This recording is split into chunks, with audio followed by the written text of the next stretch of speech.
Welcome to खोलो किताब। आज हम क्लास 7th की वर्कशीट नंबर 21 करेंगे इंग्लिश की, जो 30 सितंबर को आपको दी गई है। अगर आप चैनल पर नए हैं तो इसको सब्सक्राइब कर लें और वीडियो पसंद आने पे लाइक, कमेंट और शेयर करना ना भूलें। तो चलिए देखते हैं।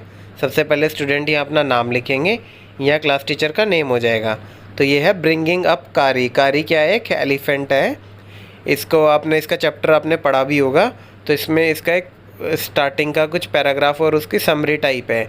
तो मैं एक बार रिमाइंड करा देता हूँ कि एक कारी एक एलिफेंट है जो उसके साथ में उसका केयर टेकर है।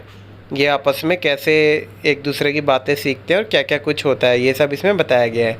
कि एक बार जैसे कारी काफ़ी खाना 40 पाउंड के अराउंड वो अपनी लीव्स वगैरह खाता था, और उसने एक बार 2 बच्चों को पानी से डूबने से भी बचाया था। और उसके बाद उसको एक बार टेस्ट लग गया था राइप बनानास का, तो उसको काफ़ी उसने चोरी करनी भी सीख ली थी। तो बट उसको जब समझाया गया कि चोरी करना गलत बात है तो वो मान गया।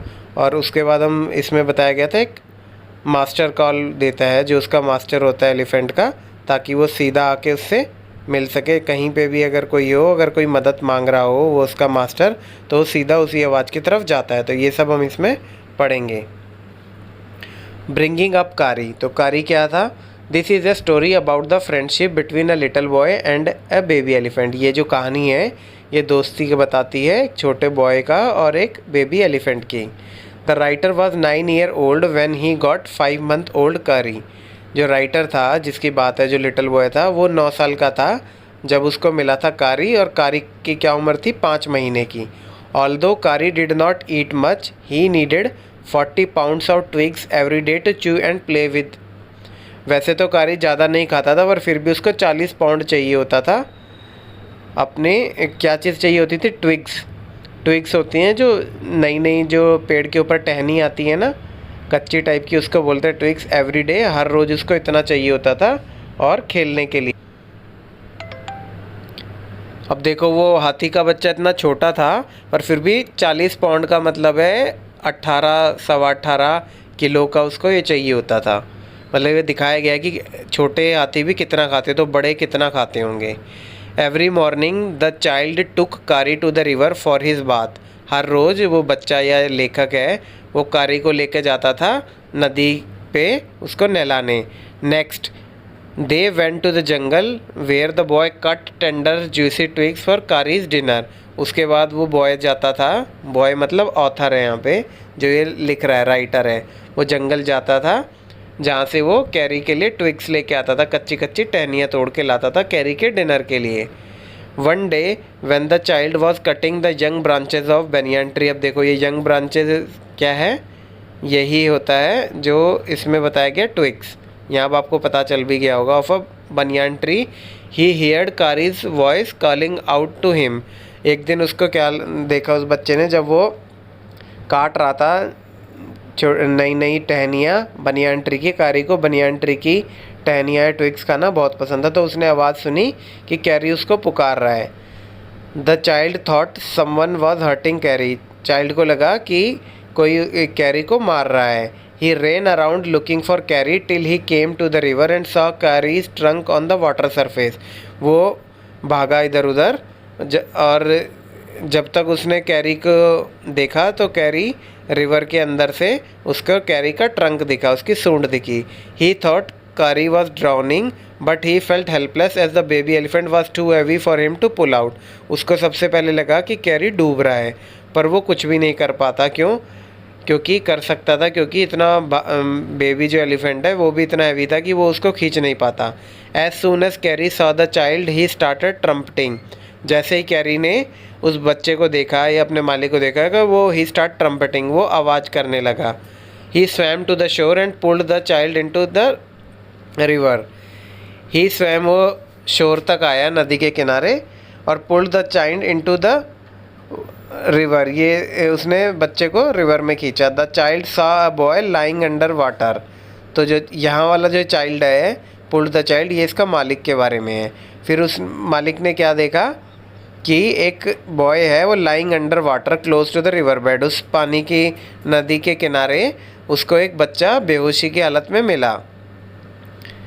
Curry helped the drowning boy by curling his trunk around the child's neck and pulled the two boys to the shore. करी ने क्या किया, जो बच्चा डूब रहा था उसकी गर्दन के चारों तरफ अपनी सूंड लगाई और उसको बाहर खींच लिया और दोनों बच्चों को बचा लिया. One somebody gave Curry's ripe banana. उसके बाद एक ये दूसरी चीज़ बता रहे हैं कि कैरी को एक बार किसी ने पके हुए बनाना दे दिए. After tasting them Kari develop a love for ripe bananas. उसके बाद कैरी को काफ़ी पसंद आए वो. तो soon the banana kept on the table near a window in the child's house began disappearing. उसके बाद क्या हुआ, जो वो बच्चा था उसका मालिक उसके घर के पास जो टेबल पे जो भी केले रखते थे वो गायब होने लग गए. तो child spirit first blame the servant and then the child for eating all the bananas. पहले तो उस बच्चे के माता पिता ने अपने नौकरों पे इल्ज़ाम लगाया और उसके बाद बच्चे को भी डांटा कि तुम सारे बनाना खा रहे हो. However, the narrator caught Curry stealing one day and gave him a good scolding. उसके बाद एक दिन क्या हुआ, जो उसका मालिक था कैरी का, वो बच्चा, उसने देख लिया कैरी को वो चोरी करते हैं, तो उसने खूब डांटा कैरी को. Carry learned his lesson and did not steel again. Carry ने वो बात अपनी वो नई चीज़ सीख ली और कभी भी उसके चोरी नहीं की. Over the time Kari learn a few lessons as he was a quick learner. जैसे जैसे समय बीतता गया कैरी को कुछ और नए चीज़ें भी पता चली है, सीखी, क्योंकि वो एक अच्छा लर्नर था, उसको जल्दी चीज़ें सीख लेता था. He learned the command to sit and walk. उसने सीख लिया कि जब उसका मालिक बोले बैठना और चलना वो सब. However the most difficult thing was master call. अब जो सबसे डिफ़िकल्ट थिंग थी वो क्या थी, master call. An elephant usually take 5 years to learn it. Elephant को 5 साल लग जाते हैं कम से कम उसको लर्न करने के लिए. अब ये मास्टर कॉल क्या होती है, मास्टर कॉल होती है जिसमें उसका जो मालिक है वो एलिफेंट के कान में कोई आवाज़, स्पेसिफिक आवाज़ निकालता है, ताकि उसके बाद और वो जब एलिफेंट सीख जाए तो मालिक कहीं पे भी हो, अगर वो आवाज़ निकालेगा तो सीधा जो एलिफेंट है वो उसी आवाज़ की तरफ पहुंचेगा अपने मालिक को बचाने के लिए. आइए फिलिंग द ब्लैंक्स देख लेते हैं. कारी वॉज एन डैश, एलिफेंट या कैमल. तो अब ये पूरी कहानी में आपको पता चली गया कैरी कौन था. कैरी एक बेबी एलिफेंट था, हाथी का बच्चा था, तो यहाँ लिख देंगे एलिफेंट. फिर सेकेंड है carry was dash, 10 month old and 5 month old when the author got him. जब ऑथर को मिला तब कैरी की उम्र क्या थी, 10 महीने की या 5 महीने की. तो हमने देखा ऑथर तो जो था उसकी एज थी 9 साल उस बच्चे की जो उसका मालिक था, और कैरी की एज थी 5 महीने. तो यहाँ लिख देंगे 5 months, ये मैंने यहाँ लिख दिया है.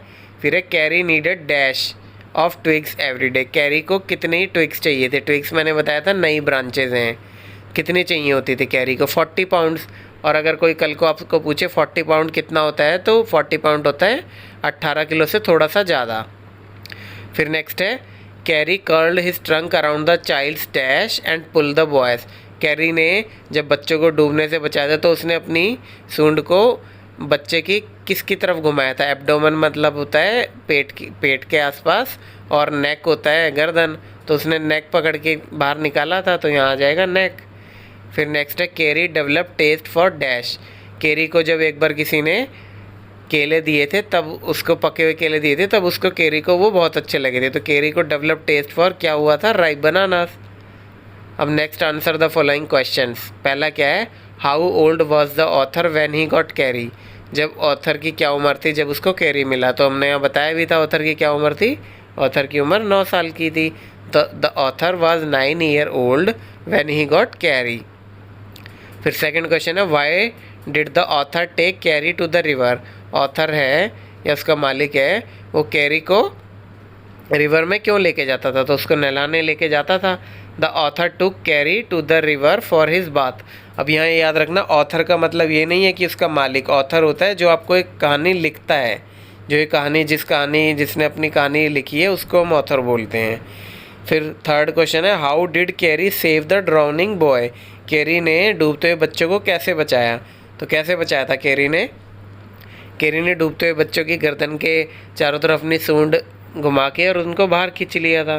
तो यही हम लिखेंगे Kari helped the drowning boy by curling his trunk around the child's neck and pulling the 2 boys to the शोर.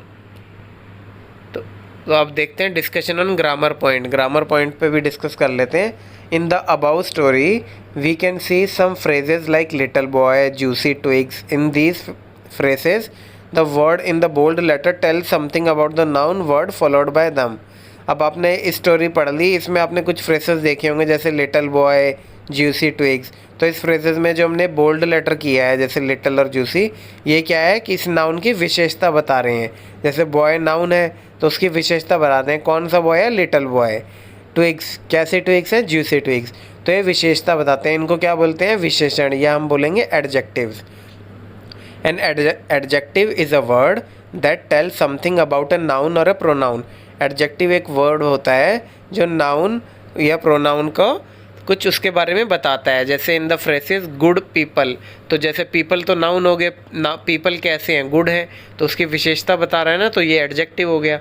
या ब्लू कार, कार तो हो गई नाउन, अब कार कैसी है, ब्लू है, नीली कार है, तो नीली है या ब्लू हो गई एडजेक्टिव। ऐसे ही हैवी बॉक्स में, बॉक्स तो हो गया नाउन, और बॉक्स की विशेषता क्या बता रहा है, लाइट है कि हैवी है, हैवी है तो एडजेक्टिव हो गया हैवी। तो अब इसी के हिसाब से हमें फिल इन द ब्लैंक्स करना है। Fill in the blanks using adjectives given in the box. अब ये बॉक्स में दिए गए आपको फिल इन द ब्लैंक्स करने हैं। ए है डैश पिकल। पिकल क्या होता है, पिकल होता है अचार। तो अचार यूजुअली क्या होता है, इनमें से देखो मीठा तो अचार होता नहीं, जनरली अचार होता है खट्टा, साउर।